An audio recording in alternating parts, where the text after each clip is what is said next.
Hola a todos, espero que se encuentren muy bien. En la sesión de hoy vamos a hablar de los usos del suelo y la habitabilidad de los lugares.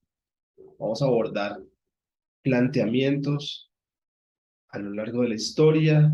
Vamos a abordar también cómo se formula o cómo se implementa en la actualidad y tanto desde el planeamiento como desde el diseño urbano. Entonces, en la historia ha habido personajes que han abordado esta temática muy relacionada con el tema agropecuario, con el tema de la geografía y con el tema de la renta del suelo. Digamos, en el caso de Von Thunen, el valor del suelo aumentaba en la medida en que estuviera más cerca del punto de mercado. Entonces, esto determina qué tipo de cultivos o qué tipo de productos se podían generar en cada lugar. En la medida en que estuviera más lejos del centro de consumo, esto implicaría un menor valor para la tierra. Luego Kristaller y Losch van a plantear un modelo un poco más complejo. De hecho, estos dos personajes van a empezar a retomar aspectos bien interesantes salidos de Von Thunen, pero entonces se va a ver que esto incluso lo está planteando un personaje que conocemos muy bien, Ron Howard en La Ciudad Jardín, donde habla sobre los modelos policéntricos, las ciudades policéntricas eh, con bastantes, es como si fuera una gran telaraña, con bastantes centralidades y subcentralidades, algo así más o menos, donde vemos que para cada pequeño punto que es una centralidad aparece otro grupo de subcentralidades más pequeñas, o esta hace parte de una centralidad mucho más grande. Es como si fuera una gran red. Y luego nos aparecen, bueno, encontramos esta teoría que la vemos que es la de las áreas policéntricas, luego aparece la de los sectores, donde empiezan a definir también que se pueden haber sectores con respecto al centro, van a estar conectados, todos los sectores van a estar conectados, y esto es un esquema que se va a implementar muchísimo eh, por muchos siglos, donde a lo mejor 5, que es una residencia burguesa, siempre va a tener conexión con el centro, pero va a estar tendiendo a separarse y alejarse. Y todos los puntos van a estar conectados. En cambio, en la actualidad, las teorías de los núcleos múltiples nos hablan sobre que las ciudades básicamente no tienen que generar ese, esa relación directa con la centralidad. Entonces, pueden haber diferentes puntos donde habrán diversas actividades, diversas situaciones y no obligan a que estemos conectados directamente al núcleo principal de la ciudad, que en este caso está catalogado como el centro, el área central de negocios. Sin embargo, podemos encontrar muchas relaciones en nuestras ciudades con esta condición. De hecho, si vemos Bogotá, tenemos el centro, la Candelaria, y muy cerca hay sectores productivos como Puente Aranda, Los Mártires, el Ricaurte, Palo Quemado, que también son espacios comerciales muy fuertes. Hay residencia obrera por todo lado alrededor. También hay residencia bueno, clases medias. Esto yo lo prefiero denominar, bueno, personas con una capacidad adquisitiva media. Y también podemos encontrar muy cerca, aún, bueno, aunque más separada, esta vez residencia de altos ingresos, que ya lo vemos un poco en el corredor de la séptima, bueno, lo que era Teusaquillo en alguna época, era vivienda. Luego lo vemos ya cuando se va dispersando, en la medida en que se va alejando hacia el Chapinero Alto, el Chicó, Rosales, bueno, la Cabrera, Rosales, y así en la medida en que se va alejando hasta que ya queda muy lejos y termina fuera de llegando a Sopó, pues. Esto también se va a ver en otras ciudades, en Cali, en Medellín de alguna manera, en Bucaramanga y también en ciudades pequeñas, Tunja, aunque diría que en Tunja se relaciona mucho con la teoría de los sectores. Y esto lo vamos a percibir no solo en nuestras ciudades, sino también en ciudades del extranjero. Ciudad de México, Porto Alegre, tienen condiciones muy parecidas. La cuestión es cómo se ve reflejado directamente en los instrumentos y en la espacialidad de los lugares. Todo está ligado a las dinámicas que acontecen en un entorno urbano.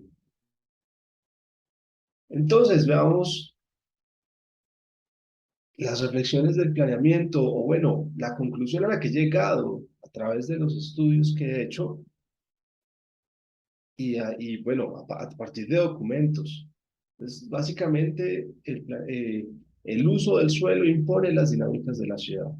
A su vez, la zonificación ordena la ciudad y bueno, ayuda a desarrollarla.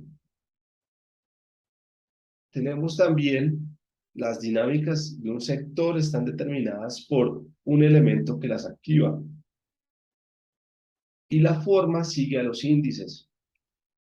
Y estos índices a su vez van a seguir a la función que es de la que estamos hablando. O sea, en la medida en que haya una actividad planteada o reconocida en los planes de ordenamiento, vamos a encontrar que los índices pueden variar. Industria usualmente la van a poner en 2 pisos, pero vivienda ahora ya no se piensa que puede ser de 2 pisos, sino que puede ser de 15 pisos, independiente de si es vivienda de interés social o vivienda de altos ingresos. La cuestión es que esos índices, esos usos, perdón, se van a ver reflejados directamente en temas como una zonificación. Y aquí viene una crítica muy fuerte desde el diseño urbano. ¿Qué sucede? Los planificadores usualmente lo que dicen es, bueno, ubiquemos la vivienda en un lado, como sucede en este conjunto, la vivienda en un lado, el comercio en otro punto, los equipamientos en otro punto, el espacio público en otro punto. Podríamos decir que es lo mismo que haríamos los arquitectos cuando decimos, esta es la zona privada, esta es la zona social y esta es la zona de servicios. La cuestión es que eso lo han llevado, primero lo trajeron del modelo directamente del urbanismo moderno y el mercado lo perpetúa directamente a través de proyectos como esto, de acciones como esta.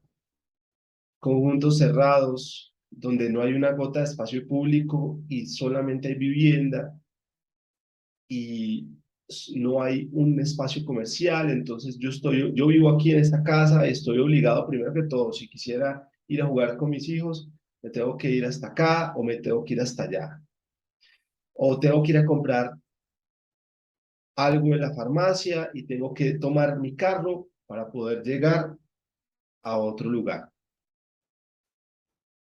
Este modelo, de hecho, aquí se evidencia muy bien, está limitado por el uso del carro.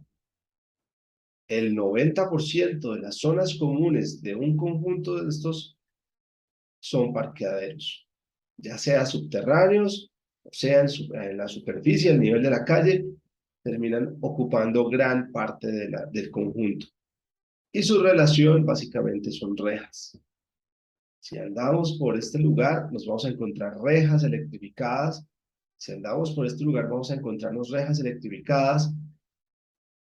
Y como se ha mencionado en otras ocasiones, este es un error que ya lo han cometido otros arquitectos, otros personajes, pero el mercado no lo reconoce porque es el modelo que más dinero le da grandes utilidades, bajo riesgo, porque es un modelo repetitivo, hago una vivienda 20.000 veces y no importa, porque es que ya le tengo la viabilidad, sé que me cuesta 70 millones y que me voy a ganar otros 70, cosas así. Y además lo venden como un modelo de vida, donde en el interior está más seguro que en el exterior, donde el interior es amable y el exterior es hostil. Esto es uno de los planteamientos más fuertes y más utilizados por el mercado. Adicionalmente, en vista de que están zonificando, lo que van a hacer siempre es separar, tal cual sucede en este esquema. A una cuadra, 2 cuadras, de hecho, pasando la avenida, de este conjunto de acá se encuentra el centro comercial, se encuentra el parque de diversiones, se encuentra otro parque. La cuestión es, ¿será que un padre de un niño pequeño, un hermano de un niño pequeño, un tío, un padrino, dejaría que su hijo o hija se fueran solos a ese lugar donde no puede controlarlos, ni siquiera estando aquí? Una persona que vive en este conjunto, de hecho les comento, no dejaría que su hijo jugara solo en este lugar. Prefiere que juegue aquí en las zonas comunes del conjunto, porque ahí puede controlarlo. Acá no lo puede controlar. Si tan solo una persona que vive aquí en esta casa ve como a alguien que está en esta esquina lo están asaltando, pues intenta ayudarlo en el momento o en el lapso de tiempo en el que sale de su casa y llega a la portería y le abren, los ladrones ya han cometido el crimen y se han volado. En muchos instrumentos, en España, en otros países han implementado esto. De hecho, la norma colombiana tiene muchos aportes de la norma española, pero con un factor diferencial. En la norma española hay mayor conciencia sobre la espacialidad y la mezcla de usos se da de manera diferente, se da a una escala menor. Aquí lo llevaron a cualquier escala. Y retomo esta imagen que en algún momento les presentaba, un plan parcial que hace exactamente lo que veíamos anteriormente. Separa el uso residencial, del uso comercial, del uso del equipamiento y del espacio público. Y lo que se va a generar son fronteras sociales. La gente que está aquí, de hecho esto se vuelve tierra de nadie, la gente que llega aquí probablemente no va a querer que otras personas lleguen a ese lugar.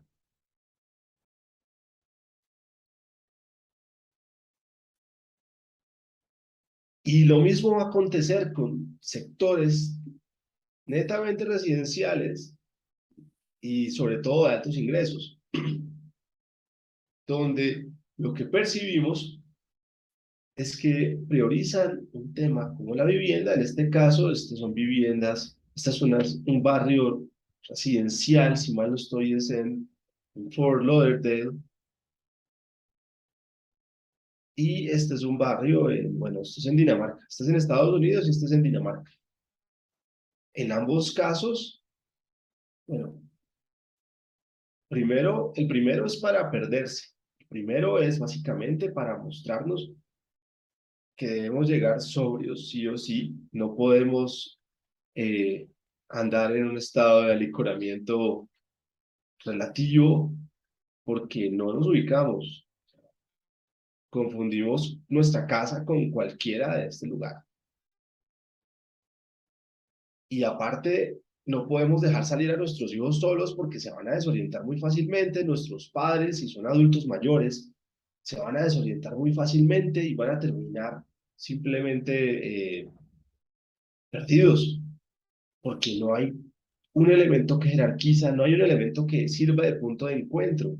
Tal vez el único está directamente en el centro y es lo más pequeño que uno puede imaginarse. O sea, no hay una noción de conjunto urbano, simplemente de urbanización. En el caso de Dinamarca, lo que vemos son esos núcleos, esos cul-de-sac, tomados de la ciudad jardín, que producen esta serie de cerramientos para cada núcleo en donde tal vez las personas que viven en cada lugar ni siquiera se conocen, en cada casa ni siquiera se conocen con su vecino, y mucho menos van a conocerse los de un núcleo con los de otro núcleo. Lo peor es que esto es un peligro para toda la sociedad, para toda la comunidad. Pensemos en el peor escenario: un accidente, niños que salieron a explorar toda esta zona y resulta que tienen un accidente, nadie se va a dar cuenta. O peor aún, un crimen, otra vez. Eso me recuerda mucho una película llamada The Lovely Bones, en donde vamos a encontrar, que el personaje, el criminal, esconde a una niña en un punto muy parecido a esto. Literalmente sale de este lugar la niña y resulta que está sola por atravesarse para llegar más pronto a otro sitio, y en el camino se encuentra con una persona extraña que la secuestra, la secuestra en un lugar que había hecho escondido ahí. Suena tétrico, suena trágico, suena alarmista, pero es la realidad. Y crímenes como estos han habido muchos. Entonces no es bueno generar espacios que impulsen situaciones de estas.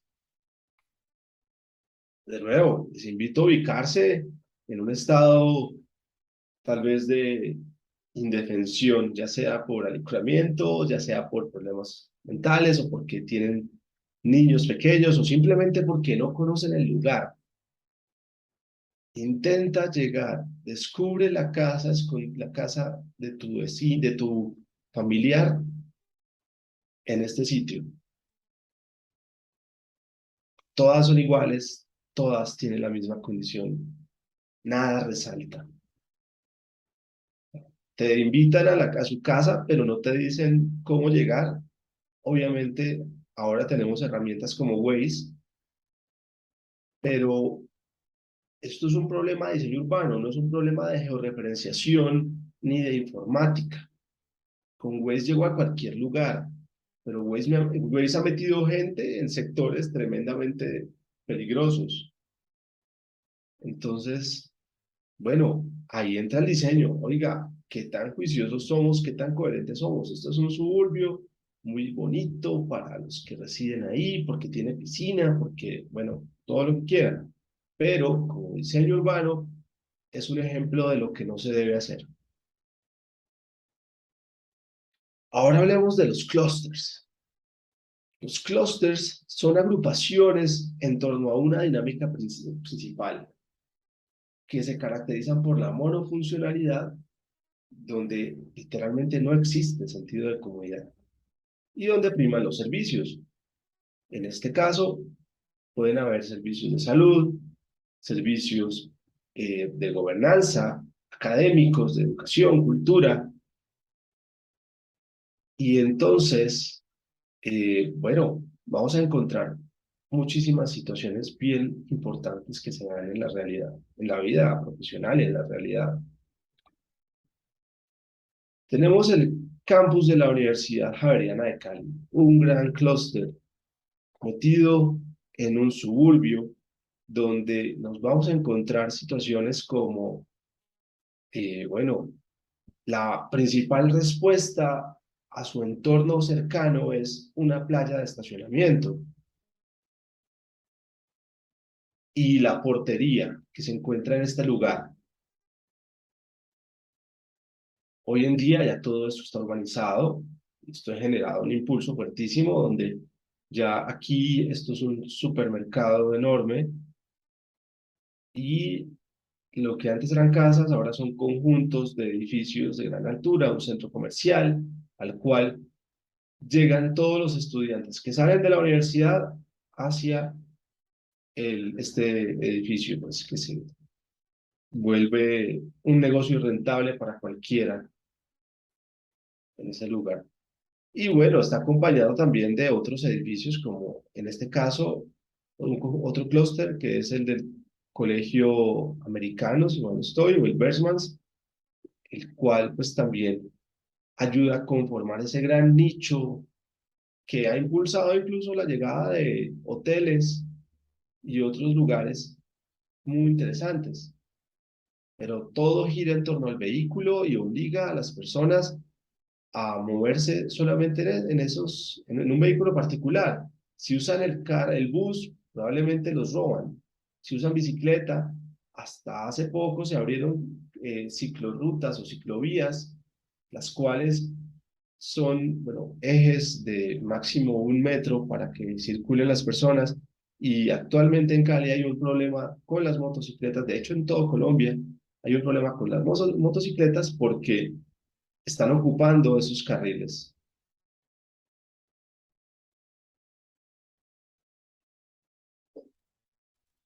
También tenemos la Universidad del Valle. Este es el campus de la Universidad del Valle propuesto en una versión inicial por grandes arquitectos o renombrados arquitectos modernos, entre los que figuran eh, Fernando Martínez Sanabria, Camacho y Guerrero, eh, bueno, muchísimos también, Aníbal Moreno, y entonces va a ser financiado por el Banco Interamericano de Desarrollo y ellos van a llevar a un personaje, Bruno Violi, el cual va a decir, no, esto no sirve, esto no funciona, necesitamos algo mejor y esto es lo que se va a construir. De lo que había antes queda muy poco, de la propuesta inicial queda realmente poco o nada. Van a cambiar este esquema es lo que va a quedar y tal vez el circuito de esta calzada se va a repetir. Por demás, todo va a cambiar y se va a dejar incompleto. Tenemos el eje principal, esta es la plaza donde se encuentra, la plaza principal donde se encuentra el edificio de la administración, la Facultad de Artes Integradas que queda incompleta, la biblioteca diseñada por Bruno Violi, el edificio de ciencias diseñado por Camacho y Guerrero, y los edificios de ingeniería van a estar detrás, diseñados por Lagui Science y también por Camacho y Guerrero, mientras que al fondo van a estar la cafetería central, separados por una gran avenida, va a estar la cafetería central y las residencias universitarias, la cafetería diseñada por Harold Martínez, las residencias diseñadas por Aníbal Moreno. Lo valioso de este proyecto es que es un gran parque y que tiene posibilidades de expansión hacia cualquier lugar.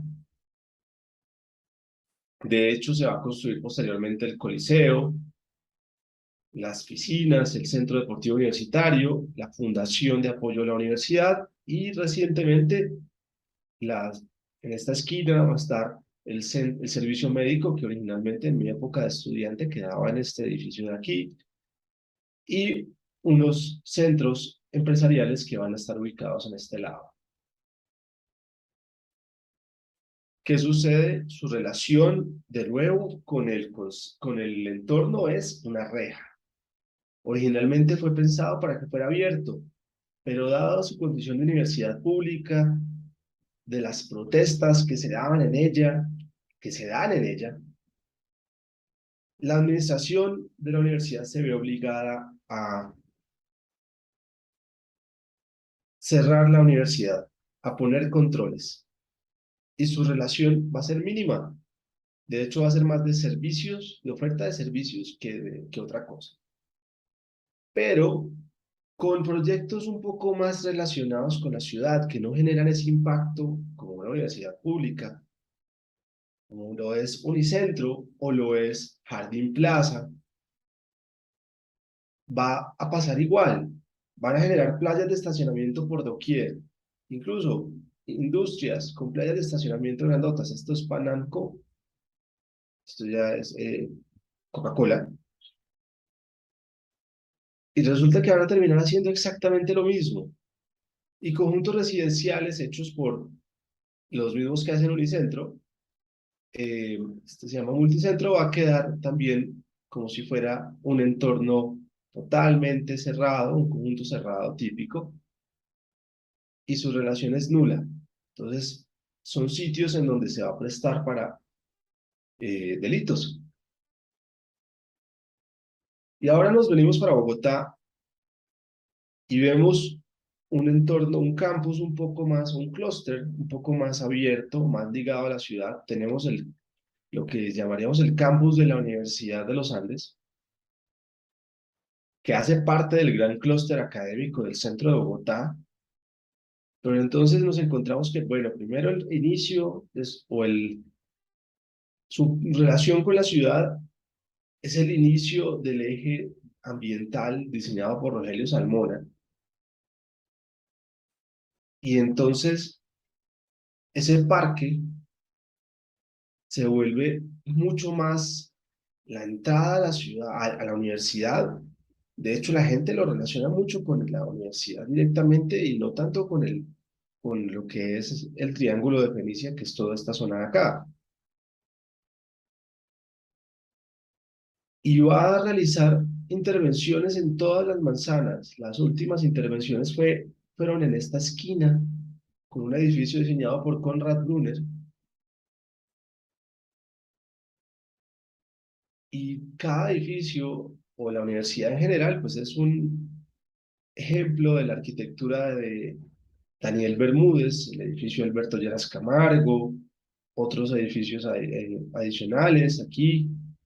También arquitectura de Mauricio Pinilla, este edificio es Premio Nacional de Arquitectura, es el edificio de posgrados, está la tienda universitaria, o premios también, edificios premiados, más en el tema interior que en su arquitectura como tal, como la biblioteca, que genera un impacto terrible en un entorno donde hay casas de 2 pisos, va a producir un edificio de más de 5 pisos que resulta aplastante.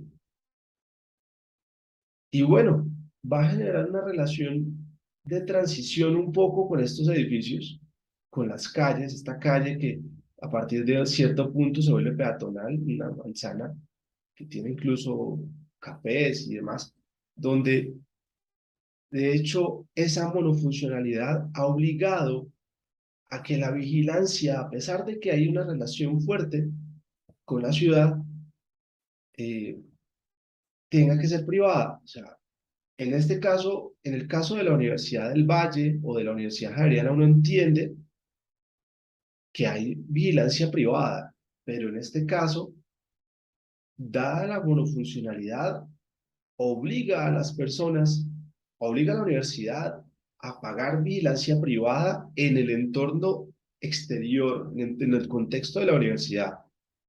De hecho, ha llegado un punto en que la universidad ha tomado una de las torres de un proyecto inmobiliario llamado Citibú, que se ubica en este lugar, y las ofrece a sus estudiantes. Entonces, cualquiera no puede llegar, ya hay un control ahí también. El gran problema es que, otra vez, es como si fuera un archipiélago carcelario, una definición que va a generar eh, Edward Soja en su libro Postmetrópolis, donde va a definir que esos conjuntos monofuncionales, ya sean de vivienda, sean también de equipamientos, lo único que generan es más control y generan una paranoia. Esto afecta incluso el ámbito psicológico, porque es como si fuera un universo aparte y de nuevo, lo que está afuera es hostil, lo que está adentro es amable. De nuevo, tenemos otro campus, que es el de la Universidad Nacional. Aquí vemos edificios tan importantes como el ya inexistente edificio de Facultad de Artes, fue demolido y ya hoy ha sido reemplazado por un edificio un poco más eh, cuadrado. Vemos la Plaza Che, la cual realmente la Plaza Che es del espacio de la Plaza Che, mientras que esta es la plazoleta, el subespacio plazoleta. El resto es un subespacio, zonas verdes. Vemos la que fuera, si mal no estoy, la antigua torre de administración, que hoy es la torre de enfermería, la biblioteca, la universidad, el auditorio León de Grave. Vemos también el conservatorio, el edificio Sindú, el cual es el edificio de posgrados. Vemos el edificio de administración, que fue diseñado por arquitectos bien importantes. Y al fondo vemos otros edificios, ciencias, ingeniería. Y bueno, vemos que en esencia otra vez se forman estos núcleos cerrados. No son vacíos, pero sí son un gran borde. En algún momento alguien diría en una conferencia que es un tapón enorme que impide el paso de un lugar al otro. Esto, sí, es un gran borde, una gran reja que separa todo el interior y que separa de hecho sectores. Para poder volver, para poder pasar de aquí a acá, si tú no eres estudiante de la Universidad del Valle, bueno, eh, te toca dar una vuelta de este tipo, sí. O si lo eres, pues bueno, atraviesas todo esto. Entonces, ¿cuál es? Y peor aún, este es el lado corto. El lado más largo viene de aquí a acá. De aquí, aquí hay 1 kilómetro, o sea que tenemos como 2 kilómetros más. O otro, 2 kilómetros, perdón. Entre tanto, en este punto todavía es bastante abierto, podemos transitar de un lado al otro, pero cuando aparece este lugar, aquí ya hay un control. Aquí ya no podemos pasar. En este punto ya hay un torniquete, ya no ingresas. En este punto ya hay un control también, ya no ingresas si eres ajeno a la universidad. Y definitivamente aquí hay un torniquete, hay una reja por aquí y tú no pasas. Si vas a entrar a los edificios, ingresas desde fuera hacia este edificio, pero no puedes salir del edificio hacia el interior de la universidad. Presento excusas por la imagen pixelada, pero pues es un plano de cómo, a pesar de que Leopoldo Rotter implementa una analogía con un búho y entonces genera esa idea de que hay un espacio bastante interesante porque parte de la naturaleza está ahí. Los edificios no reflejan eso. Los edificios no se conectan no contribuyen a esa configuración, a esa lectura.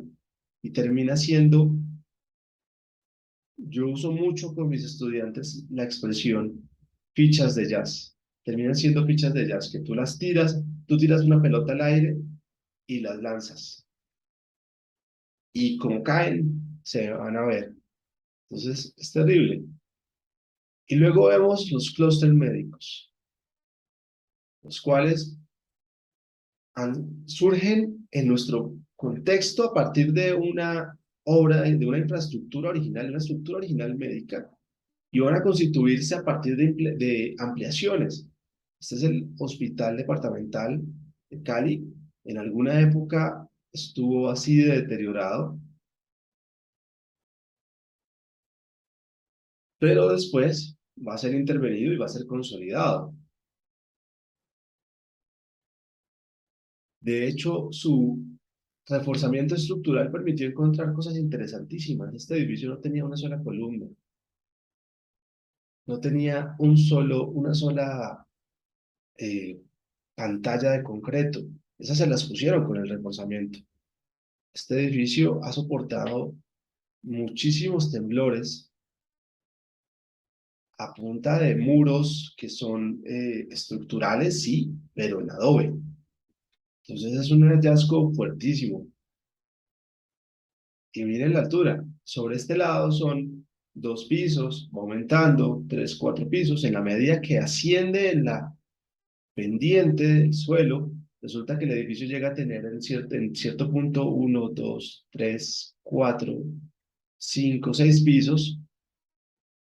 Y en este punto puede llegar a tener unos 7, 8 pisos.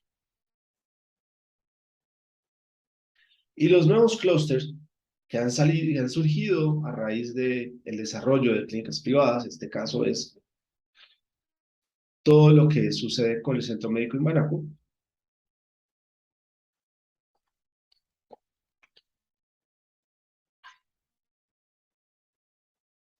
nos va a permitir comprender situaciones como ese proceso de crecimiento. El Centro Médico Imbanaco va a ser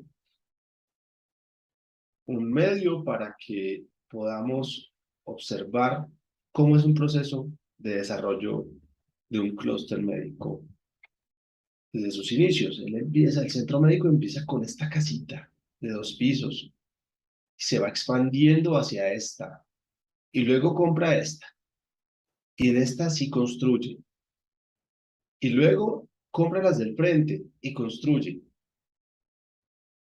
y luego va a comprar esta y construye un edificio más alto y luego termina por comprar casi toda la manzana y esta otra manzana ya está terminando de comprarla.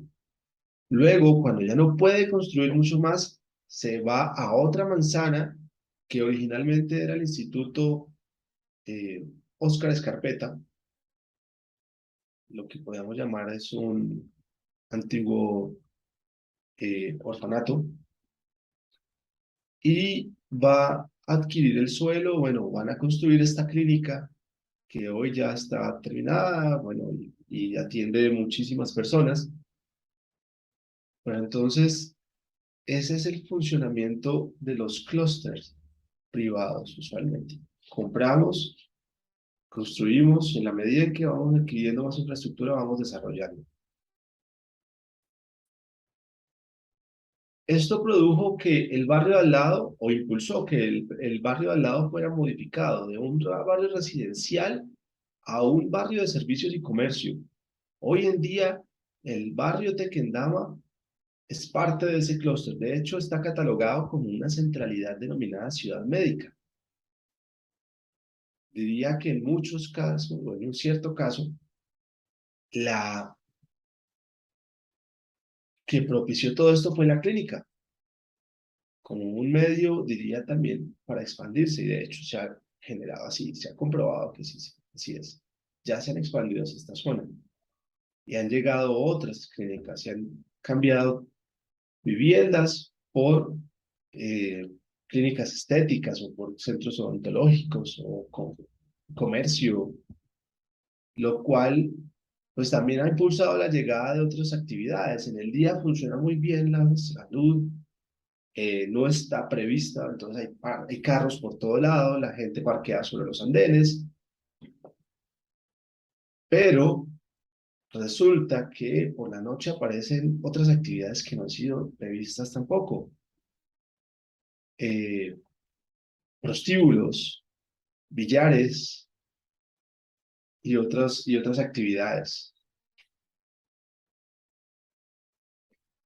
Ahí es cuando aparecen los proyectos, los nuevos proyectos urbanos, proyectos tan grandes como Ciudad Salud, aquí en Bogotá,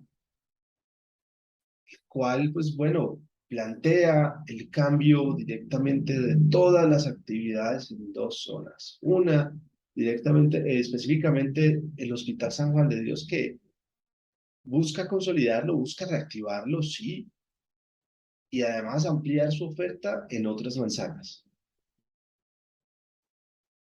Y directamente en el barrio San Bernardo, donde va a cambiar toda la dinámica. Lamentablemente, esta propuesta no es acogida del todo debido a su escala, no se puede ejecutar y entonces es dividida en dos. El plan parcial San Bernardo, que va a estar en este punto, y el plan parcial Ciudad Salud, que va a estar en este otro lado. Sin embargo, retomo la idea anterior o la idea que manifestaba con los planes parciales que veíamos en un principio. De nuevo, vivienda aislada, enfrente de un espacio público, que lo más probable es que se va a convertir en una frontera, porque aquí no va a haber control. Los conjuntos que ya se están construyendo, que están próximos a construirse, no van a ofrecerlo, no les interesa.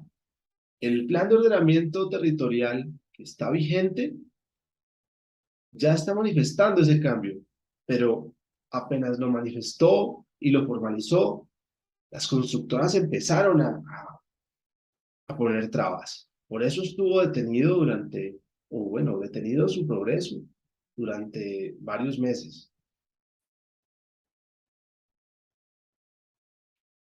Y la cuestión es, ni siquiera se preguntan qué es más oportuno, si hacer vivienda en altura o hacer vivienda de baja densidad. Obviamente en Bogotá no se piensa por temas económicos en hacer vivienda de baja densidad como con casas. O sea, de hecho, el metro cuadrado de vivienda está tan caro que tú compras un apartaestudio en 160 millones de pesos, que es una de los factores que determinó o que identificó el POT que las constructoras estaban haciendo trampa. Y aquí probablemente me voy a echar encima a los constructores privados, porque van a decir, bueno, ¿y esto qué? O sea, resulta que ellos manifestaban en los planes que iban a incluir vivienda de interés social y las reemplazaban por estudios. Entonces, imagínense lo que es este gran problema, porque estaban mintiendo en documentos públicos y cambiaban todo a la hora de ofrecer y de desarrollar. Y lo peor es que hacen el mismo modelo de hace 50, 60 años. Estas viviendas deben tener por ahí esos 50 años. Estas son lo mismo, pero con altura y balcones y en loma. Y estas son lo mismo que las anteriores, pero con ventanas hundidas y también en una loma. El modelo no ha cambiado, es rentable, gran rentabilidad, bajos riesgos, eh, utilidades, grandes utilidades en muy corto plazo. ¿Les sirve? ¿Les rinde? ¿Es lo mejor? Definitivamente no. Ahora pasamos a las reflexiones del diseño urbano. El diseño urbano se pregunta qué hace que un lugar sea exitoso, qué hace que sea agradable, atractivo. La ciudad siempre ha tenido variedad de usos y entonces, ¿por qué nosotros tenemos que llegar a controlar de una manera tan rígida todo lo que sucede? La variedad de usos ayuda a generar vitalidad en un lugar. Y asimismo se sugiere que la variedad de usos ayuda a caracterizar los lugares. Si hablamos, esto nos lleva a temas como la legibilidad o simplemente cuando ponemos un nombre a una calle, la calle del Chontaduro, la calle de los restaurantes, la calle, eh, bueno, cualquier nombre que podamos indicar o generar. Asimismo, sugiere que el uso residencial en la ciudad garantiza la vida del mismo, pero ojo, no puede ser el uso residencial solo. La actividad residencial está acompañada de otras actividades que la complementan, el comercio, los colegios, el espacio público. Y eso nos lleva al tema otra vez de la variedad de usos, donde sugiere que ayuda a disminuir recorridos casa-trabajo, casa-recreación, casa-comercio. Asimismo, el diseño urbano rechaza la zonificación de usos. Los conjuntos cerrados, identifica que los conjuntos cerrados no ofrecen vitalidad en un sector, de hecho son terribles, sobre todo si su única relación es una reja. Eh, También rechaza la aparición de clústeres y demás sectores monofuncionales. parques industriales pues son necesarios, pero pues, generan un impacto terrible. Eh, los clústeres directamente de servicios, como veíamos ahorita, la aparición de grandes centros, de grandes extensiones de centros comerciales, donde su relación otra vez es nula, es una fachada cerrada, es una vitrina que detrás tiene una tabla para aislar lo que sucede en el interior del exterior. También, bueno, las dinámicas del sector, sugiere que las dinámicas del sector pueden variar con la aparición de elementos que las activan. De igual manera, sugiere que la vivienda multifamiliar genera individualidad y cuando aparece el ámbito público debe propiciar ese sentido de comunidad. ¿A qué se refiere con esto? Básicamente, yo no conozco a mis vecinos. Vivo en un edificio de 5 pisos, vivo en el tercer piso y resulta que cuando uno se cruza con sus vecinos, a lo mejor si alguien tiene la puerta abierta, lo más probable es que corra a cerrarla. O incluso, si alguien está en la puerta y va saliendo, se esconde. Eso es una cosa muy curiosa, porque he hablado con muchas personas y lo hacen. He visto cómo lo hacen. Entonces es algo muy chistoso y a la vez irónico porque significa que incluso nuestro ámbito amable ya se redujo al apartamento, a la casa, y no tanto ni siquiera a ese conjunto donde residíamos. En contraste, la vivienda unifamiliar genera sentido de comunidad cuando estamos en un sector diverso, cuando interactuamos. Los barrios que se hacían antes, o sea, yo vivía en un barrio en Cali en el cual yo me conocía con los vecinos del frente, los del lado, los de la esquina, tenía todo. Vivía en Villavicencio en un barrio donde mi apartamento miraba, bueno, yo me conocía con todos los que estaban alrededor y resulta que a media cuadra tenía la panadería, tenía la peluquería, estaba la farmacia, estaba la ferretería, el gimnasio, todas esas cosas. Y resulta que uno conoce con todo el mundo, uno celebra con todo el mundo. Los niños juegan con sus amigos de su cuadra. En el conjunto cerrado es muy difícil, diría que prácticamente nulo. Y sobre todo si en un edificio, en este edificio solamente viven un niño, de hecho, 2 niños. El resto son adultos, hay adultos mayores, hay adultos jóvenes, muchas mascotas.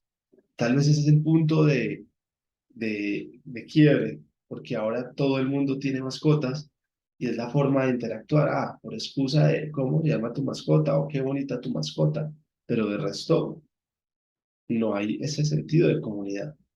No hay lugares para encuentros. Se supone que deben haber lugares. En la terraza del conjunto, que es la zona social, mira las ventanas de un apartamento del primer piso, con lo cual nadie lo usa por pena ajena. Tenemos también, bueno, que la forma da carácter a la función y que, a diferencia del planeamiento que busca ordenarla a través de índices, el diseño urbano sugiere que estas interactúan y que por ende deben haber debe haber versatilidad tanto en los edificios como en los espacios públicos, con lo cual, pues bueno, va a generar muchísima diversidad de actividades. Esto implica directamente pensar en cómo generamos o cómo garantizamos la vida de los lugares. Y es con atracción y con complemento, interacción. Implica pensar en que podemos hacerlo con sectores patrimoniales, que podemos articular el patrimonio con la movilidad con diferentes medios, sistemas, como lo veíamos el otro día, también podemos relacionarlo con el comercio, con la vivienda, con el paisaje. Entre otros, bueno, no voy a mencionar personajes que ya lo han manifestado antes, que es oportuno mencionarlos constantemente, pero ya los hemos tratado, como Jane Jacobs, como Kevin Lynch. Voy a remitirme a un personaje muy fuerte llamado Ian Bentley, en su texto Entornos Vitales, quien señala que la variedad de usos hace parte de un conjunto de principios que van a dar origen a algo que se llama vitalidad, acompañada de la legibilidad, la versatilidad, la imagen apropiada, la riqueza visual, la personalización y la permeabilidad van a generar mayor vitalidad. ¿Y qué es la vitalidad? Es la capacidad que ofrece un lugar de ser apropiado. Y apropiado me refiero no a que la gente se adueñe de él, sino de que la gente se vuelva doliente, que la gente lo viva, que la gente esté ahí para percibirlo y lo encuentre interesante y no simplemente vaya porque le toca, como sucede cuando vienen al centro. La vitalidad está ligada a esa relación usos, formas, gente y significados. A diferencia de lo que sugiere directamente el planeamiento con la zonificación, la variedad de usos implica explorar incluso lo psicológico. Implica también relacionar aspectos, eh, bueno, lograr ese punto de equilibrio. Aquí vamos a encontrar algunos apartes del texto de Ian Bentley, del capítulo 2 sobre variedad, donde sugiere que estas relaciones no han acontecido en la ciudad moderna, en la ciudad planificada. Me refiero a planificada como ciudad que surge como fruto de la planificación. Y esto ha derivado en temas tan fuertes como la homogenización, como la lectura de una ciudad o de sectores totalmente eh, monótonos, aburridos, como podríamos ver aquí en esta imagen, en contraste con lo que se hacía en el siglo XIX, tal vez hasta el siglo XIX, con el urbanismo moderno y planeamiento. Esto es lo que sucede. En el mejor de los casos, porque en otros casos simplemente son conjuntos cerrados y una reja y una playa de estacionamiento son las relaciones entre el edificio y la ciudad. La cuestión es que no están viendo que tener variedad de usos genera rentabilidad también, genera muchísima utilidad para la vivienda, no solamente, y no solamente para la vivienda, sino también para los promotores, porque tenemos vivienda y resulta que, bueno, de hecho los estacionamientos son un negocio tremendo. El negocio de los centros comerciales no son los locales, son los estacionamientos, porque es literalmente, no, ellos no tienen que invertir en nada. Llega un carro, paga, está 2, 3 horas, paga por ellas un montón de plata, como sucede en Santa Fe. Por 2 horas le cobran 25.000 pesos a uno. Y resulta que, bueno, tienen otros lugares, tienen otros espacios, joyería, ocio, venta de cualquier producto y además tiene la vivienda. Esto es muy importante porque nos lleva a pensar en que hay hay un potencial desaprovechado tremendamente.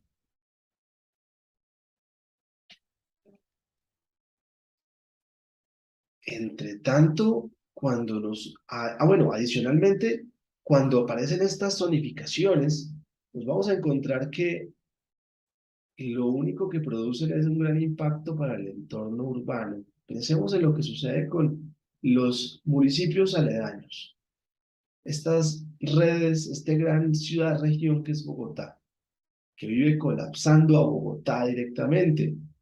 Bogotá ya vive colapsada de por sí, llegan y todas las entradas están saturadas. por la entrada de la 80, porque vienen de Mosquera, Funza y Madrid, por la entrada del norte, porque vienen de Chía, Cota, eh, Cajicá, Zipaquirá, Suescas, Esquileto, Cancipá, hasta Chocontá. Y por la entrada del sur, bueno, tenemos Soacha, tenemos otros municipios que están más abajo, o por la entrada del suroriente, donde llegan desde Cáqueza, así, a diario, personas a diario. Tuve una estudiante que viajaba todos los días desde Cáqueza, en el intersemestral, o sea, atravesar la ciudad y luego tener que atravesar todo medio departamento. No es vida, no es calidad de vida. Entonces, el diseño urbano sugiere que es necesario generar variedad de usos y variedad de actividades para que todo esto se mejore, para que se optimice en aspectos políticos, en aspectos económicos, funcionales, directamente ambientales, porque es que generar de variedad de usos es sostenibilidad medioambiental. Hace que la gente no tenga que recurrir, que andar, recorrer bastante tráfico, bastante tiempo en el tráfico. Pensemos en que una persona pasa hasta 90 horas, si mal no estoy, bueno, muchísimas horas en el tráfico de Bogotá, en trancones. Son 90 horas en un trancón y como 200 horas al año en el tráfico. Esto no es justo para nadie. O sea, yo vivo al norte de la ciudad y resulta que me demoro una hora para llegar al centro de la universidad. 2 horas en el día, tal vez 2 horas y media, y son 249. Mucho más entonces, son como 700 horas, imagínense, 240 días del año, tal vez, días laborales. Y bueno, pensemos en que esas personas que vienen desde Zipaquirá, yo viví en Zipaquirá y viajaba, viví 2 años en Zipaquirá, o en Suezca, donde también viví 2 años y viajaba 2 horas y media diarias, a veces más porque estaba en obras la vía Bogotá-Tunja. Eso no sirve, eso no es calidad de vida. Entonces, la conclusión es que es necesario generar apoyo mutuo entre los lugares, donde hayan espacios listo, tenemos aparcamientos en zonas lejanas, pero también tenemos tiendas pequeñas, sectores comerciales como anclas, supermercados grandes, cines, cosas así. Y las viviendas están complementando todo este lugar. Esto está, la vivienda puede estar encima de esto. Y eso va a estar relacionado directamente con la configuración configuración geométrica directamente, la forma del lugar. Situaciones como, listo, tenemos un rango máximo de 90 a 180 metros para poder generar anclas. Y resulta que tenemos, además, que esta configuración genera un problema. Estos quiebres producen pérdida de visibilidad en las fachadas y de los escaparates, contrario a lo que sucede con una fachada más lisa, hace que la gente lo perciba más claramente. Entonces estos son los anclas y resulta que tener una fachada más continua ayuda a que estos lugares se vuelvan mucho más atractivos porque se pueden percibir más claramente. Aquí además produce problemas de inseguridad, porque aquí se puede esconder un delincuente y te puede robar. Y no lo vas a notar sino hasta cuando estés aquí cuando esté encima tuyo. Y lo mismo sucede con los espacios que son muchas playas de estacionamiento, que tienen playas de estacionamiento que tienen parqueaderos enfrente. Un carro obstruye la visual de un local. Y esto nos lleva de nuevo a relaciones entre los usos. Hay un tema de compatibilidad o incompatibilidad. No es lo mismo, o no es tan oportuno tener un taller mecánico al lado de una vivienda. Obviamente lo necesitamos, pues puede estar, pero resulta que va a generar un impacto dañino y además va a generar una tendencia hacia lo industrial, como sucede en muchos sectores, en Prado, en el 7 de agosto, donde muchas viviendas fueron reemplazadas por talleres, donde aún hay viviendas, pero hay muchas más bodegas ahora. Y entonces eso nos lleva a pensar otra vez en temas como la vivienda versus las oficinas, las viviendas versus espacios comerciales. De bajo impacto serían mejor, pero bueno, son cosas que es necesario conciliar. Y esto va a determinar decisiones para el ordenamiento y para el diseño urbano. En el Urban Design Compendium se definen otras estrategias. Se dice que un nodo en un barrio, un nodo de actividad fuerte, tiene un impacto de hasta 400 metros de diámetros, en este caso, mientras que en una calle, en el caso de una calle, también tiene un impacto de 400 metros a la redonda. De hecho, en todos los casos, si vemos, siempre son 400, pero entonces, en este caso es un nodo puntual, mientras que este es más lineal. Y en este caso también es puntual, pero está como a modo de radio. Y en este es el radio como de una elipse. Y está también pegado a un camino. En estos dos casos están pegados a unos caminos.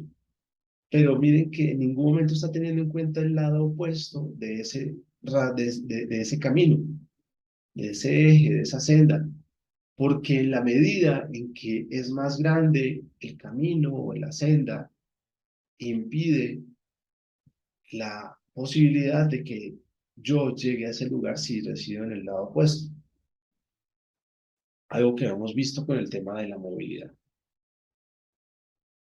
Y entonces esto va a sugerir que en todos los casos debemos tener esos radios, esos nodos de actividad.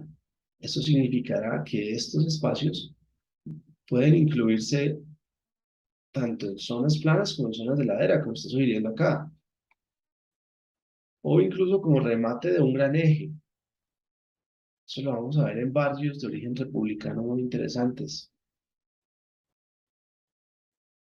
Y también, bueno, aquí está sugiriendo que en el centro urbano, cuando se encuentra cerca la estación del tren, la estación del tren, cuando está activa, porque en el caso de Bogotá, no, que no está activa, o las de Colombia en general, tal vez en las de Medellín que están ligadas al metro, eh, este nodo se vuelve un punto de actividad fuerte. Y el tren, y pues en el caso del tren, no impide el paso.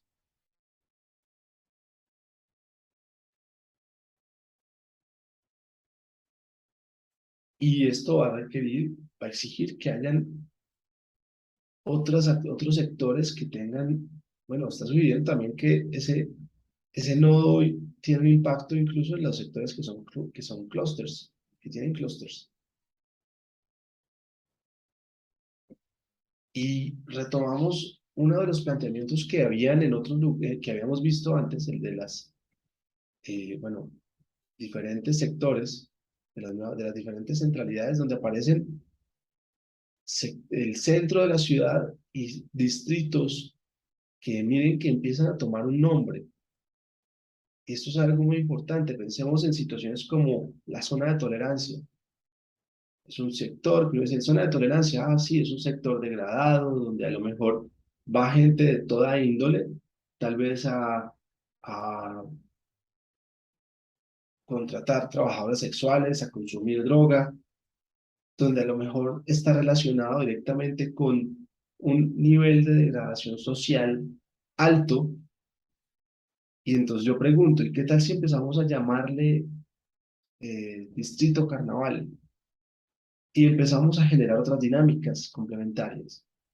Uno piensa de una como, bueno, aquí puede haber fiesta, puede haber, es algo alegórico, es algo que puede ser llamativo y que puede producir un cambio de pensamiento que puede generar, que puede traer vida a la ciudad y actividades diversas a ese lugar.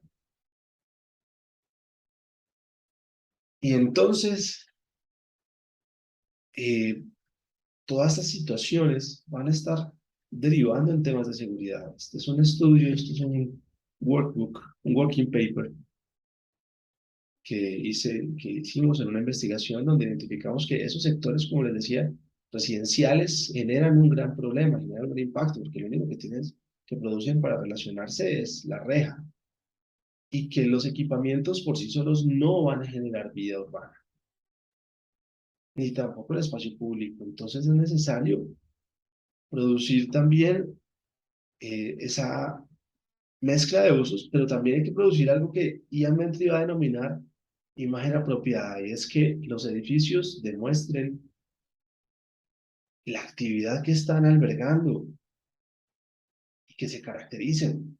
O sea, hay una caracterización tipológica. Y esto se va a ver reflejado también en todos los lugares y en su conexión con el entorno, en su conexión con lugares tan importantes como monumentos y hasta la escala del lugar, como les decía, con elementos como la vivienda, que está conectada directamente con lugares como espacios comerciales, y que, bueno, en los casos cuando no se puede hacer interactuar, pues por lo menos se puede buscar esa conexión directa. Y Rem Koolhaas, en algunos de sus proyectos, va a hacer un estudio sobre cómo funcionan las dinámicas de la ciudad o las dinámicas de un sector. Y esto ayuda a entender muy bien cómo funciona el uso del suelo en un lugar. Entonces, miremos que el, el, la recreación empieza a las 5 de la mañana, 4:30, 5, y tiene una fluctuación fuerte donde aumenta a las 6 de la mañana y a las 10 de la mañana ya ha descendido, a las 9 de la mañana ya ha descendido, luego vuelve a aumentar tal vez a las 12 y disminuye a las 3, pero a las 6 vuelve a su nivel alto y ya después de esto disminuye. ¿Qué implica esto? Que está ligado también a la llegada de personas con sus mascotas que le sacarán 3 veces al día. Quizá yo saco mi mascota 5 veces al día a veces. Y esto me obliga a estar pendiente de todo lo que sucede alrededor. El tema de cultura, miren que en las mañanas es bajo, bajo, bajo. Pero en las tardes, según ese estudio que hicieron ellos esto fue para el plan de el CAN, resulta que están diciendo que en las noches, en las tardes y en las noches es mayor.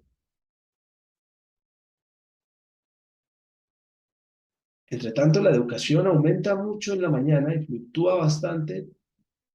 En la tarde tiene un nivel alto, pero ya está a partir de las 6 de la tarde disminuye, a menos que sean universidades. Y mira algo interesante, la vivienda. La vivienda lo manifiestan como si fuera algo muy alto, pero resulta que realmente es algo muy bajo, es al revés, ese gráfico. ¿Por qué razón? Porque la vivienda no se mueve, no genera actividad en la noche, en la madrugada. La vivienda aumenta su actividad a partir de las 6 de la mañana, de las 5 de la mañana, cuando la gente empieza a salir hacia su trabajo, o hacia el deporte, hacia el gimnasio, cualquier cosa. A las 10 de la mañana ya ha descendido, ha disminuido. Y a mediodía, cuando la gente llega a almorzar, aumenta de nuevo y vuelve a irse a disminuir después de las 2 de la tarde, hasta las 4 o 5 cuando regresan. Y después aumenta de nuevo hasta las 8, tal vez 10 de la noche, cuando ya terminaba de llegar toda la gente. Eso es algo para revisar en este estudio, que de hecho yo, basándome en esa estrategia, lo identifico, aunque aquí no le estoy dando esa fluctuación. Aquí yo digo, la vivienda va a generar bastante vida todos los horarios, pero después vamos a verlo más en detalle. De hecho, eso va a determinar que esto no puede funcionar por sí solo. Si hacemos esa fluctuación, esta es la fluctuación que les hablaba. Aumenta bastante en la mañana, disminuye entre las 9 y las 11 de la mañana y luego vuelve a aumentar. Así. Y esto va a señalar que no funciona.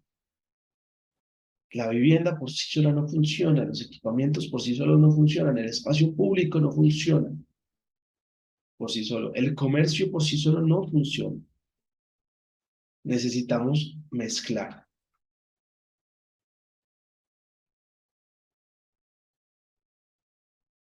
Este gráfico nos muestra otra vez esa situación, la vivienda versus el comercio versus el espacio público versus bueno, otras actividades. Es necesario complementarlo y mezclar para que garantice esa vida. Y esto lo llevé, a partir de todos esos estudios, lo he llevado a la práctica. Esto fue parte de mi tesis de maestría, mi trabajo de grado de maestría, donde analizaba esas situaciones. Y este es uno de los escenarios, basado en el texto La buena forma urbana de Kevin Lynch. Yo produzco un escenario llamado centro especializado, donde las actividades que generan centralidad se encuentran en la periferia y y la vivienda está en el interior. ¿Pero qué genera eso? Genera una exclusión socioeconómica. De hecho, hace que esas actividades céntricas, como sucede en el Salitre, se vuelvan un borde y aíslan a la gente. Por eso exploro otro escenario que se llama el centro lineal, y es que a partir de los ejes principales, en los ejes principales se localizan las actividades con mayor, que generan centralidad. Entonces, sobre las avenidas principales, sobre las avenidas centrales, y bueno, van a generar bastante vida en ese sentido. Pero veo que en otros puntos no se está generando tanta vida y entonces por eso exploro otra situación, y es un centro multicelular. Basado en estas teorías de las centralidades variadas, de las múltiples centralidades, empiezo a crear un centro donde la actividad se sucede en los nodos, en los espacios públicos, y entonces identifico que ese potencial está desaprovechado, pero entonces darle también la, el espacio para generar centralidad a los espacios públicos, pues va a hacer que la gente no pueda llegar a sus parques. Por lo cual empiezo a ver que es necesario caracterizar, y eso va a significar que no todas las actividades pueden llegar a todo lugar, y si van a llegar, entonces van a llegar en diferente escala. Por eso aparecen franjas de servicios zonales y metropolitanos, franjas de servicios zonales y locales, y franjas de servicios locales y comercio, perdón, acompañados siempre de la vivienda. Más o menos algo como esto, donde la vivienda aparece en los puntos más altos y el comercio en los primeros pisos, garantizando la vida a todas horas.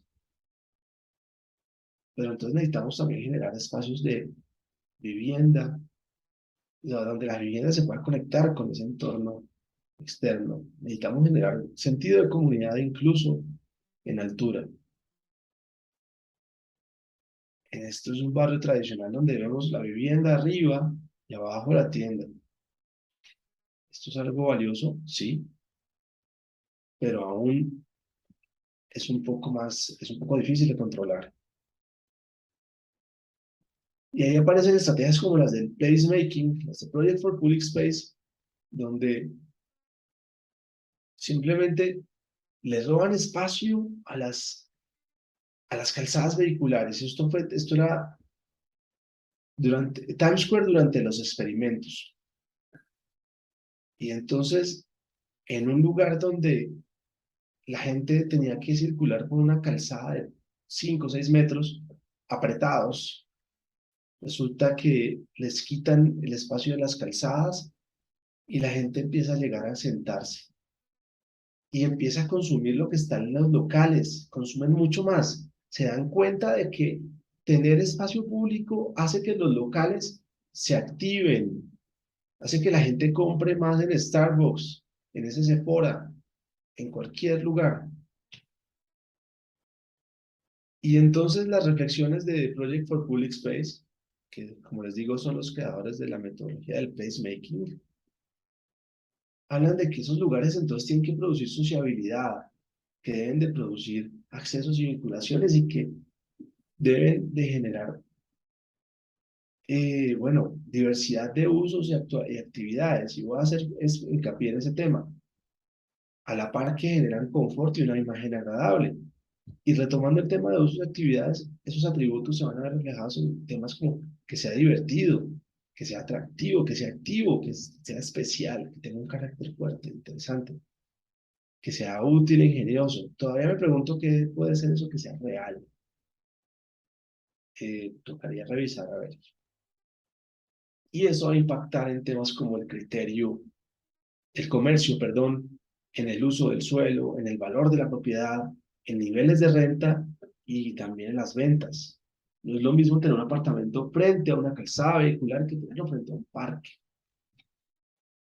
Va a ser mucho más rentable el del parque, sobre todo si sabemos para quiénes, si es para los adultos mayores, para familias con niños, si es para adultos jóvenes a lo mejor y que no tienen hijos y que viven todavía de fiesta, tal vez sea más oportuno un apartamento que mire hacia la calzada. No lo sé, pues teníamos que confirmarlo. Pero miren que todo esto induce también a la sociabilidad, el sentido de comunidad, y hace que la gente quiera andar por esos lugares y quedarse en ellos. No voy a entrar en detalle en los demás, porque los hemos abordado en otros aspectos y los vamos a abordar más adelante. Eso implica que cuando pensemos los lugares, tienen que ser diversos. Es una invitación a todos a que vengan sectores diversos y que sean atractivos, que no hagan el típico conjunto de vivienda. Aprovechen y exploren en la universidad. Y esto es París. Este es el París de Haussmann, donde el primer piso y el segundo piso son actividades comerciales con plazoletas, con terrazas. Tenemos un andén enorme, tenemos la calzada vehicular también, y los apartamentos están encima. Y también hay oficinas, hay de todo. La gente vive muy bien y se siente muy cómoda en ese lugar. Y entonces, a partir de esos escenarios, de esos escenarios estudiados en la maestría, en el trabajo de grado, la conclusión, el escenario final es este, donde se mezclan todos, donde las actividades están mezcladas y estas actividades son de escala local y estas son de escala zonal y esta ya es de escala zonal y metropolitana. Y de hecho va a haber una evolución, no está aquí, pero va a haber una evolución donde también hay un tema de jerarquías y de distinción, aunque aquí se intenta a través de la imagen apropiada, donde se dice que, bueno, los edificios, los equipamientos públicos están separados del contexto, aquí ya no aplica, no se aplica, pero aquí sí, están separados del contexto para distinguirse y están conectados al espacio público, pues en una fase siguiente van a aparecer edificios con singularidad de formas para que se distingan también. Y de nuevo, la justificación es esta. La vida es diversa y eso tiene que verse también en los edificios, en altura, comercio, vivienda, servicios. Esto fue aplicado a ese proyecto.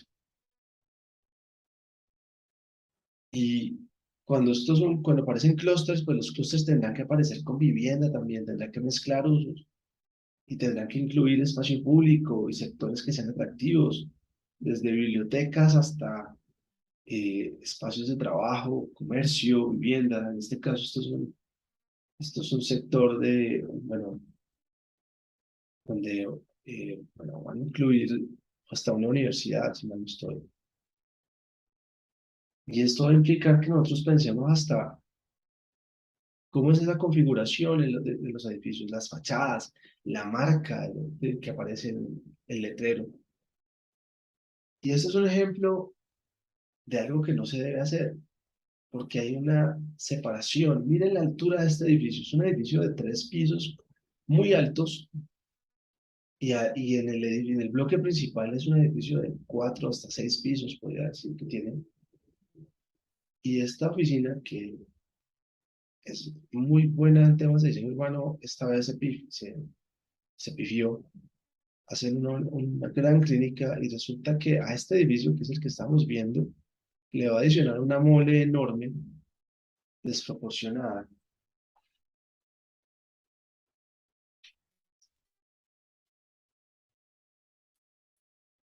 y de esta manera va a aplastar el edificio. Va a hacer que el edificio no se perciba agradable. Es como ver los edificios de la Universidad de los Andes cuando les han mencionado al principio de la sesión. Entre tanto, ese mismo grupo va a pensarse el nuevo desarrollo de Detroit y van a empezar a hablar de nombres, van a darle nombres a los lugares. Ese sí es un ejercicio para replicar.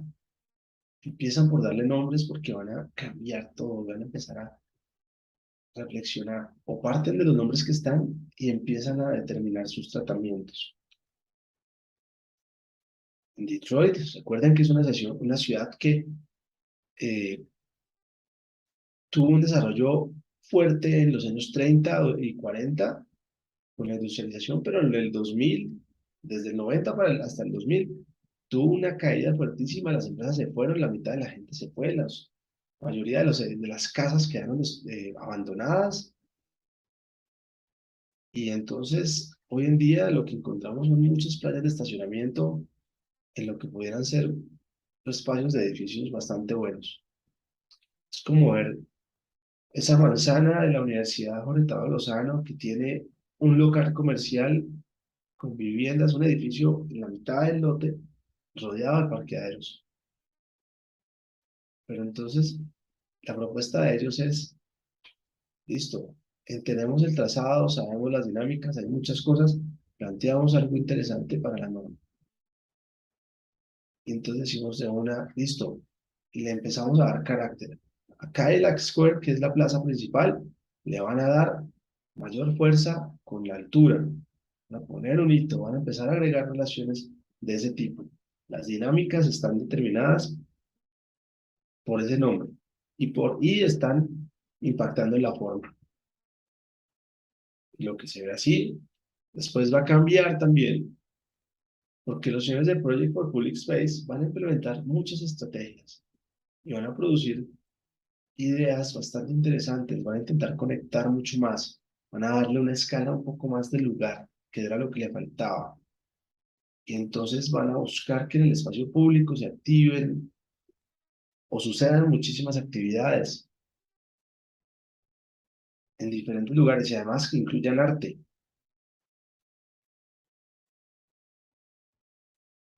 Y se optimiza también la interfaz público-privada. De nuevo aparece actividad enfrente de los edificios. El carro pasa a un segundo lugar. La gente es la que está ahí. El carro no se cansa. La gente sí, por eso requiere quedarse en un lugar y requiere trayectos cortos.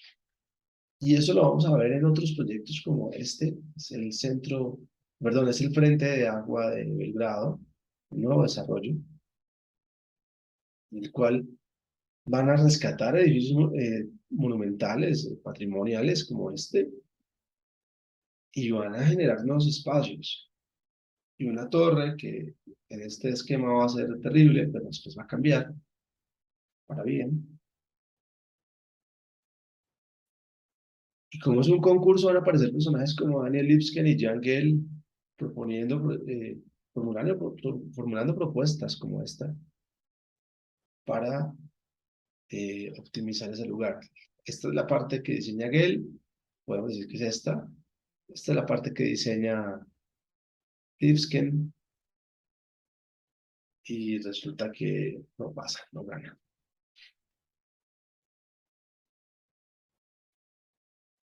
Aunque tiene aspectos bien interesantes por abordar, pero no está siendo muy coherente en su desarrollo, en su configuración y por eso no va a ser adoptado. Este es otro antecedente, un poco más interesante, aunque bueno, tampoco va a ser acogido.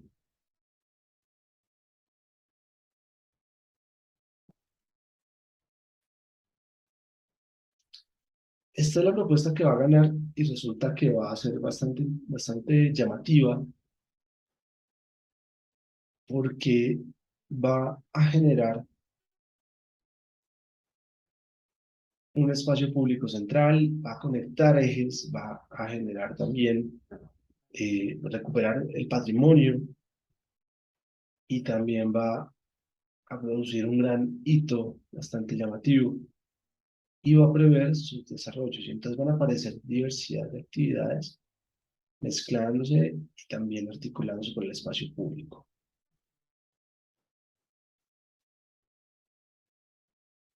Y al analizar el lugar, pues nos encontramos que tiene un trazado radial, con sus aspectos bien interesantes como un trazado radial que conecta los núcleos, que implica una coherencia en temas de legibilidad bastante importante, hitos, espacios públicos conectados a esos hitos y a esas calles. Y bueno, esto se va a reflejar en las etapas de desarrollo. En la etapa más cercana a la torre, o la torre incluso que está ahí, va a ser la primera y va a ser tal vez más asequible, mientras que la que está más hacia la periferia va a ser más difícil, más costosa. Y van a pensarse hasta el frente. Y la torre va a estar ahí y la arquitectura va a ser distintiva, o sea que no hay que tener miedo, simplemente explorar. Y en ese momento es horrible, es una paleta, parece un tarro de shampoo. Y bueno, los espacios se vuelven recintos, ese escenario para la vida de la gente. Se van a ver de esta manera y uno va a distinguir oficinas y vivienda y va a distinguir muchísimos espacios. Y luego la torre va a cambiar, mucho más dinámica, mucho más estilizada, mucho más atractiva. Y bueno, espero que esta sesión haya sido interesante, llamativa y espero que logren apropiarse de estos conocimientos. Muchas gracias y que estén muy bien.